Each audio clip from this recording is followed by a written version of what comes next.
Speaker के पास गए हम एंड हमने कहा कि देखिए हम स्टूडेंट इशू पे डिस्कस करना चाहते हैं और स्पीकर ने हमें कहा कि डिस्कशन के लिए उन्हें सरकार से पूछना है। मतलब आप समझिए, speaker is telling us that to debate in parliament he has to take permission from the government. He is openly telling us that. ठीक है, देखिए इशू स्टूडेंट्स की है, यूथ के फ्यूचर की है, और ये जो किया जा रहा है, लोगों को मारा जा रहा है, पीटा जा रहा है, this is completely un Indian. Modi ji has not even apologised for what has happened yesterday. Now ये जो युवा हैं, ये एजुकेशन सिस्टम के बारे में, टेस्टिंग सिस्टम के बारे में प्रोटेस्ट कर रहे हैं। पूरा देश जानता है कि education system, testing system is broken, it has ceased to exist. Testing system has been hollowed out by termites. That is all they're saying. Nothing wrong with it. We've been saying it. I've been doing presentation after presentation about this. Why is the Prime Minister silent? What is the reason? He should apologize to the students and he should stop this nonsense of police people thrashing students. This is completely wrong. कल जिस प्रकार का व्यवहार सरकार ने किया जनता के साथ, और जो सैकड़ों नौजवान आए थे मांग को लेकर, उसी मांग को जो समूचा विपक्ष, चाहे सोनम वांगचुक जी हों, चाहे पूरी देश के लोग हों, चाहते थे कि एक शिक्षा प्रणाली जो बिल्कुल ध्वस्त हो चुकी है, जो एक करप्शन का भंडार बन चुका है, वहां पर कार्रवाई कर इस्तीफा लिया जाए शिक्षा मंत्री जी का। और मुझे लगता है कि जो जनभावना है पूरे देश की, ये है कि नौजवान अपने आप को असहाय महसूस करते हैं। उनका जो आक्रोश था, बजाय उससे संवाद कर उनसे चर्चा करते, लाठियां, आंसू गैस के गोले दागना, और जो इस देश का भविष्य है, जिन पर हम इतना स्वाभिमान करते हैं, उन लोगों के प्रति जो व्यवहार सरकार ने किया है, वो न सिर्फ गैर कानूनी है, अनैतिक है, लेकिन मर्यादा के खिलाफ है। सरकार को माफी मांगनी चाहिए, इस्तीफे लेने चाहिए, और जो सदन के अंदर विपक्ष के नेता राहुल गांधी जी या तमाम नेता बातों को उठाना चाहते हैं, सरकार चर्चा से बचने के बजाय कार्रवाई करनी चाहिए और एक सकारात्मक रवैया अपनाना चाहिए। लेकिन इस प्रकार का जो व्यवहार किया, मतलब पुलिस के माध्यम से लोगों को दबाने की कोशिश की गई, एक बहुत ही नकारात्मक संदेश गया है, और लोगों का जो सब्र का बांध है वो टूट रहा है।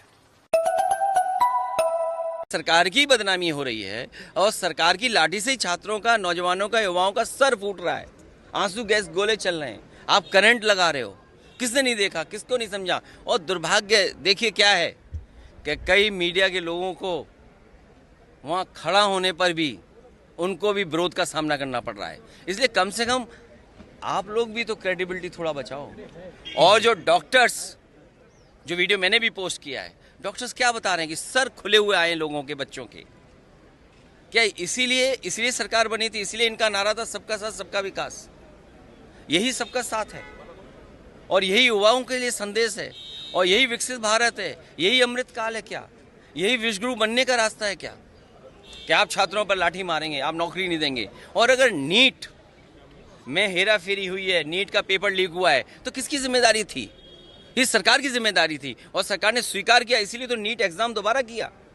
और ये केवल दिल्ली में नहीं हो रहा है, देश में जहाँ जहाँ भारतीय जनता पार्टी की सरकार है वहाँ पेपर लीक हो रहे हैं। और यूपी में तो 20 पेपर लीक हुए हैं, एक के बाद एक, और लगातार पेपर लीक हुए हैं।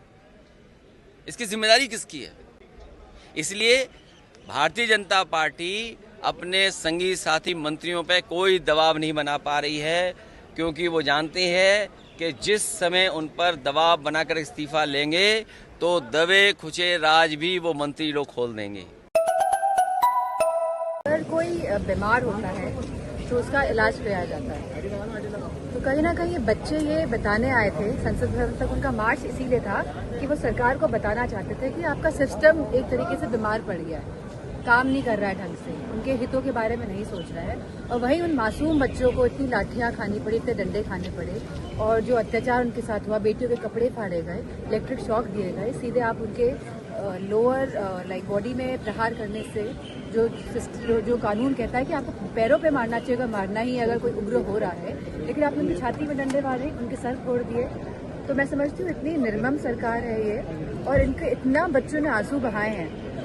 हम पूरा सोशल मीडिया आज बच्चों के आंसुओं से भरा हुआ है, और इनके बच्चों के मोती जैसे जो आंसू हैं उस पर भी सरकार रहम नहीं कर रही है। अभी भी अपने अहंकार के तले ये लोग रिफॉर्म्स नहीं कर रहे हैं एजुकेशन सिस्टम में, ये एजुकेशन मिनिस्टर को नहीं हटा रहे हैं। तो मैं तो केवल इतना ही कहना चाहूंगी, जब इतना बड़ा आंदोलन हो गया, जो इतने बच्चों ने किया, युवाओं ने किया, सब लोग इसमें शरीक हुए, तभी भी इस सरकार का जब दिल नहीं पगला है तो हमें इनसे कोई इस अहंकारी सरकार से उम्मीद नहीं करनी चाहिए और बस मन में बिठाना चाहिए वोट के माध्यम से हमको हराना है। एक यही हमारे पास एक हथियार है जिनको हरा के इनको यहाँ से हटाने का कार्य करना है। नंबर करीबन 200 के करीब है, जो from lower rank to upper rank higher officials का सभी को मिला करीब 200 पुलिस वाले हैं जो कल घायल हुए हैं, जिसमें सीएपीएफ के भी और दिल्ली पुलिस के भी इन्वॉल्व हैं, आरएएफ के भी इन्वॉल्व हैं। और देखिए, कुछ चीज़ें सैक्रोसैंक्ट होती हैं, parliament is one of them. वहाँ पर हम इस तरह का अनड्यूली मॉब या crowd without any permission, without any previous authorisation हम ऐसे अलाउड नहीं कर सकते हैं। तो जब उन्होंने ये संसद चलो का अपना मार्च शुरू किया तो हमने उनको समझाने की कोशिश करी। जो हमारी एडवाइजरी है न्यू दिल्ली डिस्ट्रिक्ट के लिए, जो सुप्रीम कोर्ट की गाइडलाइंस है, वो उनको बताया गया, अनाउंसमेंट करी गई और कम से कम 100 ऑफ टाइम उनको अनाउंसमेंट करी गई है। फिर जो हमारे बैरिकेड्स हमने डिफरेंट पोजीशंस पे प्रिवेंटिवली लगा रखे थे उनको हमने सुदृढ़ किया। वहाँ पर जो हमारा स्टाफ था उन्होंने उनको समझाया, बहुत बार समझाया। उसके बाद हमने जो हमारा स्कफल शुरू हुआ फिर बैरिकेड्स पे, वहाँ पर उनको समझाया, बहुत बार रोका गया उनको। फिर उन्होंने फर्स्ट बैरिकेड तोड़ा, सेकंड बैरिकेड तोड़ा, जब जाके वो लास्ट मिनट पे जब एकदम पहुँच गए तो उसके बाद हमें थोड़ा बहुत बल प्रयोग शुरू करना पड़ा। बट हम जो ये पूरा प्रोसेस रहा इसमें मैं 2-3 बातें बताऊंगा। ये ठीक है कि ये उनके पर फोर्स यूज करा, बट जो हमको 3-4 चीजें मैं आपको बताना चाहूंगा जो इस चीज को गलत उसमें जाने से हमने बचाया भी है। जैसे कि कुछ वो जो प्रोटेस्टर्स थे वो अपने साथ काफी सारे डिसेबल लोगों को लेके आ रखे थे, कुछ ब्लाइंड्स थे उसमें से, कुछ व्हील चेयर पे थे।